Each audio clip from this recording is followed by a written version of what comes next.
He used to live in a world where silence could mean life or death. Now silence simply filled the air around his small farmhouse at the edge of town. The man everyone in the neighborhood knew only as Ethan had built this quiet life with his own two hands. He didn't talk much, didn't go into town unless he had to, and never raised his voice. People saw him as a calm, polite man who just wanted to be left alone. But the truth about Ethan went far beyond what anyone could guess. Years ago, he had been part of an elite military group that worked in shadows most people never even knew existed. He had been trained to handle danger, pressure, and loss. For him, surviving impossible missions had become second nature. Yet nothing from that past life could prepare him for the peace he was now trying to live. Each morning began before sunrise. The light would spill through the pine trees, stretching long shadows over his land. The smell of wet earth and grass would fill the air. And beside him, always ready, was Rex, his loyal Belgian Malinois. The two of them shared something deeper than simple companionship. They had been through everything together, from deserts to jungles to lonely roads and foreign lands. Rex wasn't just a pet.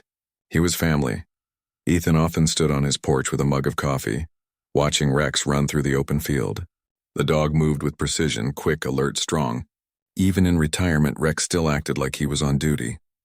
But Ethan would smile and remind him softly, "You can relax now, buddy. No more missions." There was a peace in those small moments. The town was quiet, the people polite, and life finally seemed simple. Ethan spent his days fixing small things around the house, reading old paperbacks and training Rex just for fun. Sometimes he'd head down to the local supply store to grab feed or wood, exchanging short greetings with the clerk. Everyone knew him as that quiet guy with the military haircut and the well-trained dog. Some neighbors made guesses about him. A few said he used to be a police officer. Others thought maybe a security guard. No one asked too many questions, though, partly because of the way he carried himself. He wasn't intimidating, but there was something in his posture, something calm and solid that made people treat him with respect. Rex was the heart of his home. The dog had saved his life more than once in the past. When Ethan first brought him home after leaving service, the change was hard. Rex had spent years being trained for high-stress environments. The sudden quiet confused him. Loud noises would make him jump, and the sound of fireworks on holidays would send him into alert mode. Ethan worked patiently, helping Rex unlearn the habits of war. Slowly, the dog began to trust that this new world was safe. They formed routines that brought structure to their days. Mornings were for long walks through the woods. Afternoons were for rest or chores. Evenings often ended with the two of them sitting on the back porch, watching the sun dip below the horizon. Sometimes Ethan would talk out loud, telling Rex stories about old missions, stories no one else could ever hear. The dog would tilt his head as if he understood every word. Despite the calm surface, Ethan still carried the weight of his past. There were nights he'd wake up drenched in sweat, heart pounding from dreams that felt too real. In those moments, Rex would climb up beside him, resting his head on Ethan's chest until his breathing slowed again. That silent comfort was something no human could have given. The town itself was small and friendly, the kind of place where everyone knew who drove what truck or who left their porch light on all night. The sheriff's department was small too, a handful of officers who mostly dealt with lost pets or traffic stops. They had never had to handle anything serious. To them, a busy night meant breaking up a noise complaint or checking on a broken mailbox. Ethan's property sat a little off the main road, near the edge of a wooded area. It was peaceful but also isolated. His nearest neighbor, an older farmer named Bill, lived about half a mile away. Sometimes Bill would wave as he drove by in his pickup, and Ethan would nod back. That was about as social as he got. Every once in a while, Ethan would drive into town for groceries. He always wore simple clothes, faded jeans, work boots, and a clean shirt. Nothing flashy. He didn't like attention. The cashier at the store once asked him if he was a dog trainer because Rex followed commands so perfectly. Ethan smiled lightly and said, "Something like that." It wasn't that Ethan didn't want connection. He just didn't know how to fit in anymore. After years of being surrounded by people who spoke the same coded language of discipline and danger, civilian life felt strange. Conversations about weather or sports didn't come naturally, so he kept things simple. A nod, a polite thank you, and he'd move on. Rex, however, was the one who broke barriers. Kids loved seeing him when Ethan walked through town. The dog would sit perfectly still, letting little hands pet his head. Parents would always say, "He's so well behaved." Ethan would smile, grateful that at least Rex could bring a bit of warmth wherever they went. One late afternoon, as the sun began to set, Ethan sat on the porch steps while Rex chewed on his toy. The quiet hum of crickets filled the air. It was moments like these that reminded him why he had chosen this life: to heal, to slow down, to live without looking over his shoulder. Sometimes he thought about his team, the men he had served with. Some were gone, lost in places he'd rather not remember. Others had faded into their own quiet corners of the world. They didn't call much. They all knew the silence was mutual respect. No need to talk about things that couldn't be explained to anyone else. In his own way, Ethan was healing. He spent time building small things: a fence, a new shed, a garden. The physical work helped clear his mind. Rex followed him everywhere like a shadow. When Ethan hammered nails or lifted wood, Rex would lie nearby, head resting on his paws, eyes always alert. There was a sense of rhythm between them, like they were still operating as a unit, only now their mission was peace. But beneath the peace, a quiet fragility lingered. Ethan knew that life could change in seconds. He had seen too many calm moments turn into chaos. Maybe that was why he never completely let his guard down. At night before bed, he'd double-check that the doors were locked, that the motion lights were working, that Rex's collar light was charged. It wasn't paranoia, it was habit, born from years of surviving places where mistakes were fatal. Still, he found comfort in the routine. Each morning when he opened the door and the cool air brushed his face, he felt a little more human. He'd throw a stick for Rex, laugh when the dog came charging back, tail wagging, eyes full of life. That joy, simple and pure, was something Ethan hadn't felt in years. When it rained, the two would sit inside by the fireplace. Ethan would read quietly, and Rex would doze off with his head on Ethan's boots. Sometimes the thunder outside would make Rex twitch, and Ethan would reach down to reassure him. "It's okay, boy," he'd whisper. "Just weather. Nothing to worry about." It was peaceful, but it was also a reminder of how much they'd both endured to reach this calm. The people in town noticed how close the two were. The postman once joked, "That dog watches me like he's ready for inspection." Ethan chuckled. "Old habits," he said. No one realized how true that was. There was a time when Rex had been part of something far greater, trained for search, detection, and protection.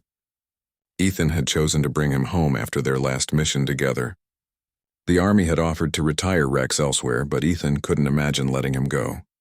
They had saved each other too many times to part ways now. Every now and then, when Rex caught a scent in the wind and stood alert, Ethan saw glimpses of the soldier still inside him. He'd place a hand gently on Rex's neck and murmur, "At ease, partner. We're safe here." And Rex would relax, though his eyes kept scanning the horizon. Days turned into weeks, and the rhythm of their quiet life continued. Ethan started to feel like he was finally finding balance. The pain of the past didn't disappear, but it dulled, replaced by gratitude for simple things. The sound of rain, the warmth of sunlight on his porch, the loyal heartbeat beside him. He didn't know that life was about to change again. For now, everything felt steady, peaceful even. He believed he had left danger behind for good. That evening, as the last light faded and the first stars appeared, Ethan stood outside with Rex. The dog sat beside him, ears perked, eyes following the flicker of fireflies in the distance. The air smelled of pine and soil. Ethan took a deep breath. "You did good, boy," he said softly. "We made it out." "We really did." Rex looked up at him and wagged his tail once before lying down on the porch. The world was quiet, calm, and perfect, at least for that night. Inside the house, Ethan turned off the lights and sat near the window, watching the moonlight reflect off the fields. He didn't know that fate had already begun moving pieces he couldn't see. But for now, all he felt was peace, fragile, precious peace, shared between a man who had seen too much and a dog who had stayed by his side through it all. It was the kind of peace both had fought hard to earn, and it was the kind of peace that could be shattered in a single heartbeat. The next morning began like any other. The sun rose slowly over the trees and the smell of dew covered the field outside. Ethan walked out with a cup of coffee in one hand and Rex trotting beside him. The air felt calm, the same quiet comfort they had learned to treasure. Nothing about that morning hinted that Rex barked once, chasing a bird that flew too close to the fence. Ethan smiled and shook his head. "You'll never catch one of those," he said softly. Rex wagged his tail, proud anyway, before running back to his side. Ethan's plan for the day was simple. Finish fixing the back fence, grab a few supplies in town, and maybe take Rex on a longer walk through the woods. He didn't like breaking his routine. Life felt safe when it followed a rhythm. By late morning, he was out behind the house with a hammer working on a loose board. The sound of metal against wood echoed lightly. Rex was lying nearby in the grass, eyes half closed, resting in the sun. Every now and then, he'd lift his head to watch a passing car on the distant road. At the same time, about a mile away, a different story was unfolding. Someone had called the local sheriff's office the night before, complaining about loud noises and possible illegal activity on a property near Ethan's road. The dispatcher had written down the wrong address, off by one number. That small mistake set everything else in motion. The next day, 2 officers were sent to check things out. It was supposed to be routine, just a quick look, a conversation, nothing serious. They drove slowly down the quiet country road, glancing at mailboxes and house numbers. Ethan's property, from the road, looked a little rough to anyone who didn't know him. The big gate, the handmade fence, the warning sign about a guard dog, it all gave the impression that he liked privacy. The officers, thinking this matched the description from the complaint, decided to stop there. Ethan didn't notice the patrol car at first. He was focused on finishing his work, sweat running down his back as the day grew warmer. Rex's ears perked up before Ethan heard anything. The dog stood alert, staring toward the front gate. "What is it?" Ethan asked, wiping his hands on his jeans. Then he heard the sound, a car engine slowing down, gravel crunching under tires. He walked toward the front yard, Rex following beside him. The car stopped just outside the gate. 2 officers stepped out, one older, one younger. They both looked around cautiously, scanning the area. Ethan called out, "Can I help you with something?" His voice was calm, but the officers didn't seem relaxed. They were already on edge, maybe because of the report they thought they were investigating. The older one raised a hand. "Afternoon, sir. We got a call about some disturbance in this area. We just need to ask a few questions." Ethan frowned. "A disturbance? Not here. It's been quiet all morning." As they talked, Rex stood beside Ethan, ears pointed, tail still. The younger officer glanced nervously at the dog. "Is he friendly?" he asked. "He's fine," Ethan replied. "He's trained." But Rex could sense the tension. He didn't bark, but his body was stiff, watching every move. Ethan placed a hand on his head to calm him. "Easy," he whispered. The older officer looked past Ethan toward the house. "Mind if we take a quick look around?" he asked. Ethan didn't like the idea. "I don't see why you need to." "There's nothing going on here." The officers exchanged glances. Maybe they took his tone as defensive, maybe they just misunderstood. Either way, they stepped a little closer to the gate. Rex stepped forward too. He didn't growl or show teeth. He just moved protectively like he had done 100 times before during missions. Ethan tried to keep the situation calm. "He's trained to guard, but he won't hurt anyone if you give him space," he said.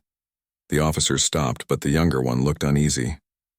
"Sir, could you put the dog inside while we talk?" Ethan nodded. "Sure. Come on, Rex." He started to guide the dog back toward the porch, but then, from a few houses down, another car door slammed. A loud sound, sudden and sharp. It echoed across the quiet road. Rex's instincts kicked in instantly. He turned and barked, loud, sharp, protective. Ethan grabbed his collar, but in that brief moment, everything happened too fast. The officers, already nervous and thinking they were responding to a dangerous call, reacted without understanding what they were seeing. One of them flinched, stepping back. The dog barked again, confused but not attacking.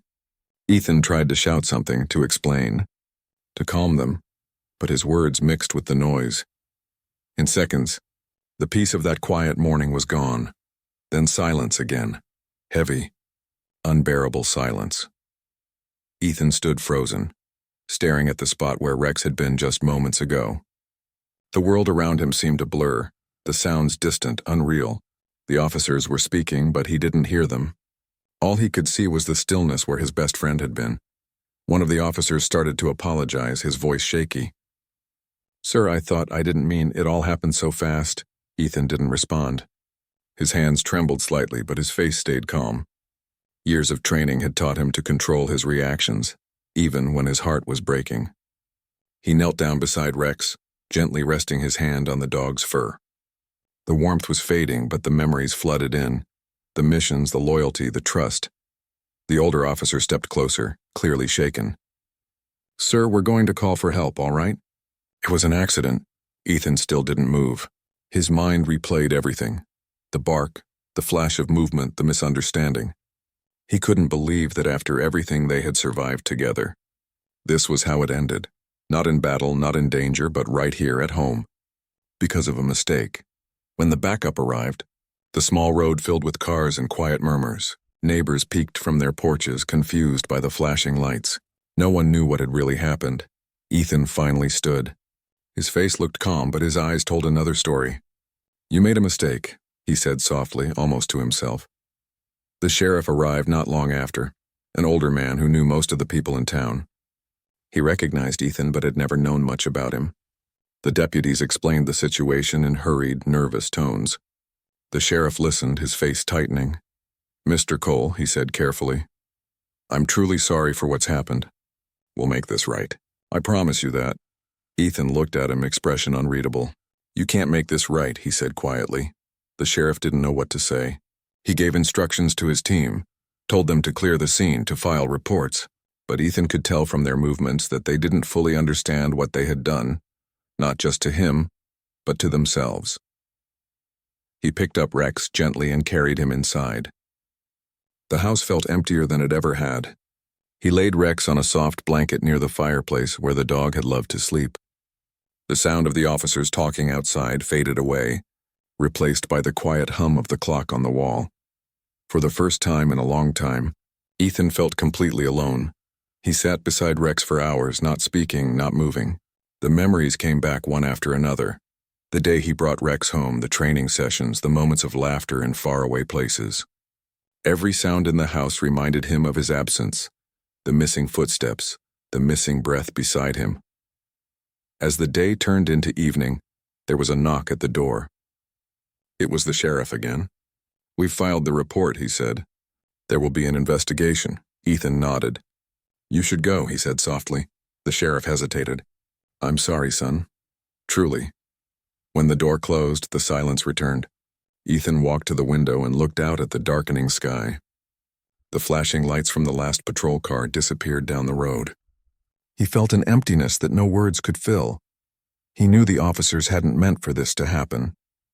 But knowing that didn't make the pain easier. It didn't bring back the only living being that had stood by him through everything. That night, the air outside was cold. Ethan buried Rex under the big oak tree behind the house, the same spot where they used to sit and watch the sunset. He placed Rex's favorite toy beside him and whispered, "You did good, buddy. You always did." The stars above seemed brighter than usual, but they gave no comfort. He stood there long after the night had gone still, his heart heavy, his thoughts silent. Inside, the house felt foreign, too quiet, too large. Every creak reminded him of what he had lost. He sat down by the fireplace again, staring at the empty blanket, unsure what to do next. He had been through battles, losses, and fear, but this kind of pain was different. It was personal. It was home. As dawn approached, Ethan finally closed his eyes, whispering a promise to himself. He didn't know what form it would take yet, but he knew he would not let this end here. There had to be truth, justice, and some kind of meaning behind what had happened. He had lived through far worse, but this was the one thing he couldn't walk away from.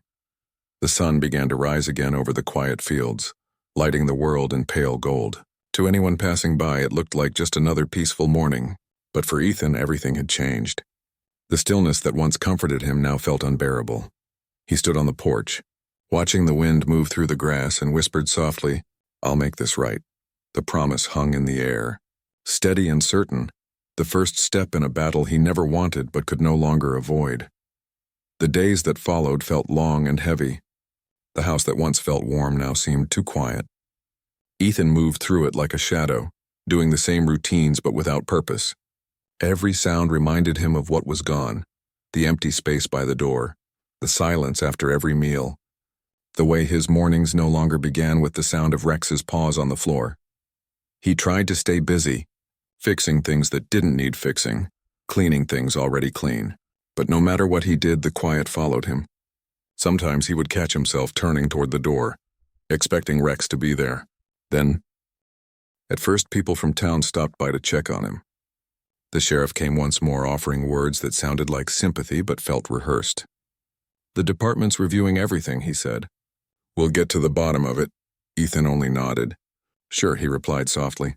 But deep down, he already knew how things like this went. There would be reports, paperwork, and apologies, but no one would really be held responsible. The younger officer who had been there that morning had come too, his face pale with guilt. "I'm so sorry," he said quietly, standing awkwardly at the gate. Ethan didn't shout, didn't argue. He only said, "Go home, son." There was no anger in his voice, only exhaustion. After that, the visitors stopped coming. Maybe they didn't know what to say, or maybe they didn't want to face him. Either way, the silence returned, heavier than before. For a while, Ethan tried to let things go. He told himself that accidents happened, that holding on to anger would only make things worse. But every time he looked at the spot by the fireplace where Rex used to sleep, something in him refused to rest. Late one night, he sat at the kitchen table with a cup of cold coffee. The moonlight came through the window, washing the room in silver. He stared at the folded report the sheriff had left behind. "Incident summary," it said at the top. The words on the page were cold, distant, full of phrases like miscommunication and standard procedure. He read the part that described Rex's death 3 times. Each sentence felt like it had been written by someone who hadn't been there. Someone trying to make sense of a mistake without admitting it. Ethan put the paper down and took a deep breath. He had spent years following orders, trusting systems, believing in structure, but this time the system had failed, and he couldn't look away. The next morning, he drove into town for the first time in weeks. He parked outside the sheriff's office and walked in quietly. The room fell silent as soon as he entered. A few deputies looked up from their desks, unsure what to say. The sheriff came out of his office looking tired. "Ethan," he said, "I was going to call you." "I just have some questions," Ethan replied. They sat down at a small table in the back. Ethan asked about the report. Who wrote it, who approved it, what evidence they had reviewed. The sheriff answered each question carefully, but there were gaps, pauses, places where the truth didn't line up. When Ethan asked if there was body camera footage, the sheriff hesitated. "It's being reviewed," he said. "By who?" Ethan asked. "Internal Affairs," the sheriff said quickly. "You'll be updated when we have something official." Ethan nodded slowly, studying his face. He could tell the sheriff was hiding something, not out of malice, but out of habit. The man was trying to protect his department, maybe even his town's reputation. But the truth was what Ethan cared about now, and he could sense it was buried under layers of caution. As he left the office, one of the younger deputies whispered to another, "He doesn't look like someone you want to lie to." They were right. Ethan's calmness wasn't weakness. It was the quiet focus of someone who had spent a lifetime reading people, knowing when something didn't add up. Over the next few days, he began piecing things together. He made calls, asked quiet questions, and visited people he hadn't spoken to in years. He didn't threaten or raise his voice. He just listened, and people talked. A retired officer from another county mentioned that sometimes reports got edited before they were filed. Another person hinted that body camera footage could go missing if it made the department look bad. The pattern became clear. It wasn't just about what had happened to Rex. It was about a system too comfortable with covering its mistakes. Ethan didn't want revenge. He wanted truth. He wanted the people involved to face what they had done, not just to him, but to their own integrity.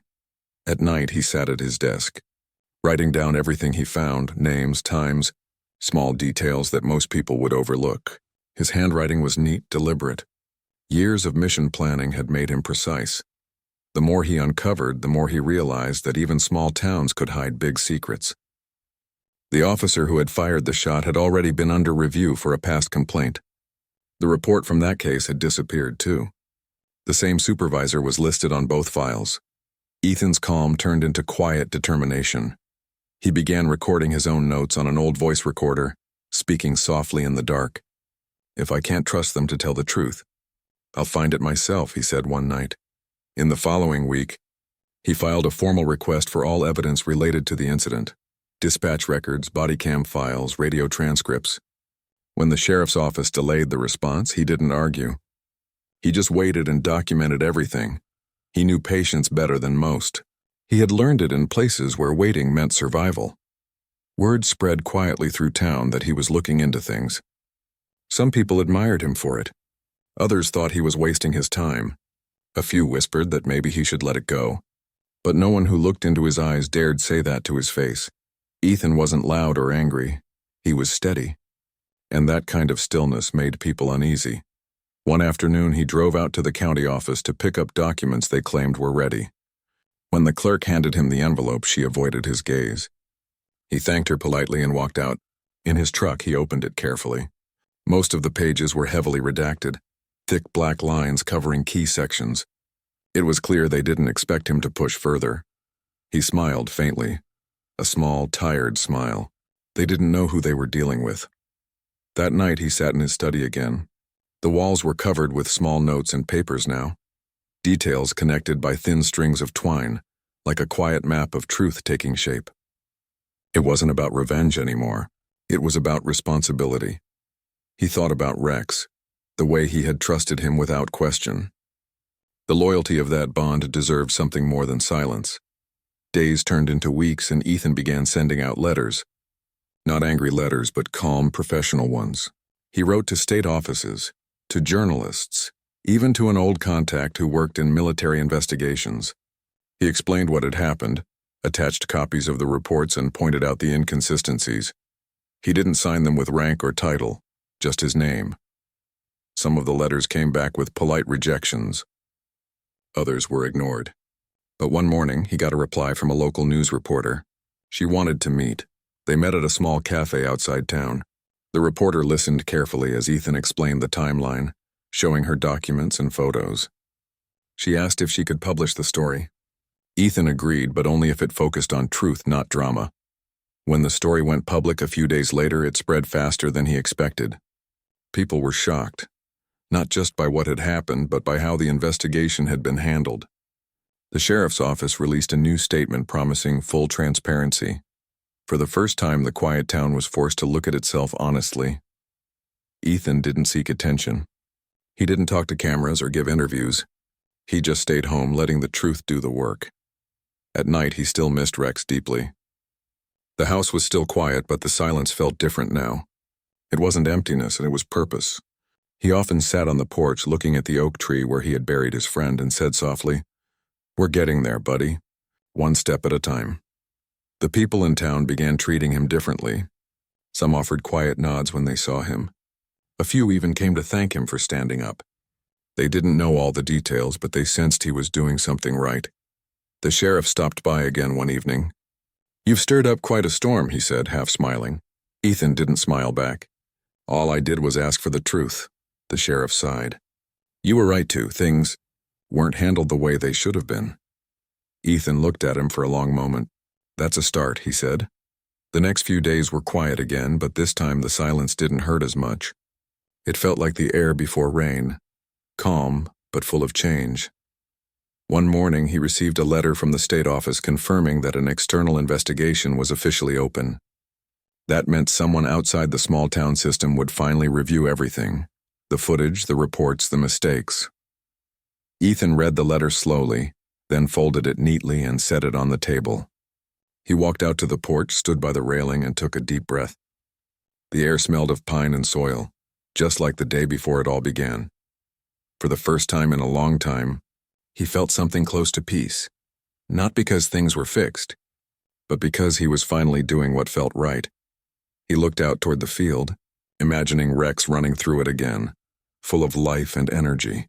"We're not done yet," he whispered with a faint smile. And in that quiet morning light, it felt as though Rex was still there, not in body, but in spirit, watching, guarding, and guiding him toward the truth. The morning air felt cool and clean as sunlight drifted over the hills. Ethan sat quietly on the porch with a notebook in his lap, watching the mist rise off the grass. It had been weeks since the investigation had gone public. Reporters had come and gone, Questions had been asked, and the sheriff's office had been forced to face the truth. But for Ethan, it wasn't over yet. He had spent most of his life believing in discipline and order. Now he was learning that real justice moved slowly, sometimes painfully slow. He knew how to wait, but waiting didn't mean staying still. Every day he found new ways to uncover what had been hidden. The state investigators had begun their review. They had taken statements, collected files, and requested body camera footage that the local office once claimed was missing. The truth was beginning to surface piece by piece. Ethan didn't push them, but he stayed in quiet contact, answering questions, providing notes, and making sure nothing slipped through the cracks. People in town talked more openly now. What had once been whispered behind closed doors was now discussed at the diner and the grocery store. Everyone had an opinion. Some defended the officers, others said the system needed to change. For Ethan, the attention didn't matter. What mattered was that the truth was no longer hidden. Still, the days were long. He had moments when he missed the quiet life he used to have before everything happened. He missed the sound of Rex's paws on the porch, the sense of calm that used to fill his mornings. Sometimes he caught himself looking toward the yard, expecting to see the dog lying in the sun. It always hit him like a small wave of grief that never completely faded. One afternoon, as he worked in the garden, he heard a car approach. He looked up to see the same reporter who had helped share his story stepping out with a folder in her hand. "I thought you might want to see this," she said. They sat at the porch table as she explained what she had learned. Her sources confirmed that parts of the initial report had been changed before it was filed. Some details were removed entirely, and one of the supervising officers had resigned quietly a few days after the investigation started. Ethan listened carefully. "So it wasn't just a mistake," he said. She nodded. "No, it looks like someone tried to protect the department's image. But now that the state's involved, it can't stay hidden." Ethan thanked her for coming. "You've done good work," he said. She smiled faintly. "So have you." Most people would have given up by now. When she left, Ethan sat there for a long time, staring out over the fields. He didn't feel victory, only a deep sense of clarity. What had happened couldn't be undone, but at least the truth was finally being seen. In the following days, he began organizing everything, every letter, every document, every photo, into a neat folder. It was more than evidence now. It was a record of a promise kept, but something else started to stir in his mind. He kept thinking about how many other people might have gone through similar pain, people who didn't have the training, patience, or connections to push back. Maybe they had simply accepted the explanations given to them because they thought they had no choice. Ethan had seen enough of the world to know that silence often protected the wrong people. He decided that once this was over, he would do something to make sure others didn't face the same struggle. He didn't know what form it would take yet, but the idea gave him purpose again. As the days turned into weeks, the investigation reached its final stage. The state released a public report confirming misconduct and how the incident had been handled. It didn't accuse anyone of intentional harm, but it made clear that serious errors and poor leadership had led to a tragedy. The sheriff called Ethan personally. "I wanted you to hear it from me," he said. "They're holding a press meeting tomorrow. I'm stepping down." Ethan paused. "You did what you could," he said quietly. The sheriff sighed. "Maybe not soon enough." When the call ended, Ethan sat in silence for a long time. The sun was setting, painting the sky with shades of gold and pink. The wind moved gently through the trees, carrying the faint scent of pine. He thought about how long the road had been, from that quiet morning with Rex to this moment of reckoning.